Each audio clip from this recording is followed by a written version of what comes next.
श्री स्वामी समर्थ. तर मैत्रिणींनो, महाशिवरात्री जवळच आलेली आहे. तर बऱ्याच बंधू भगिनींनी नंदी पक्षाला सुरुवात झाली त्यावेळेसच शिवलीलामृत या ग्रंथाच्या पारायणाला सुरुवात केलेली असेल, पण काहींनी केलेली नसेल. काही जण त्याची 5 आवर्तनं, 7 आवर्तनं, 11 आवर्तनं असा करण्याचा संकल्प केलेला असेल.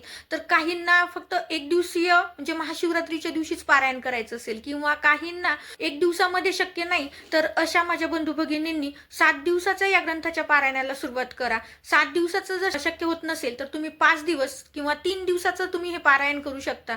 म्हणजे तुम्हाला आवर्तन जरी याची शक्य झाली नाही तर फक्त एकच आवर्तन जर तुम्हाला करायचं असेल तर तुम्ही 7 दिवसाचं, 5 दिवसाचं, 3 दिवसाचं तुम्ही करू शकता. तर ते पारायण कसं करायचंय, त्याचे नियम काय आहेत, किंवा ते कुणी करायचंय, तर या माहितीचा सविस्तर व्हिडिओ आपल्या रेखा जगदंबे या चॅनलवरती मी अपलोड केलेला आहे. आवर्जून स्किप न करता पहा. तुमच्या सगळ्या प्रश्नांची उत्तरे तुम्हाला मिळतील. आणि आपल्या चॅनलवरती जर नवीन असाल तर चॅनलला सबस्क्राईब करायला मात्र विसरू नका. श्री स्वामी समर्थ.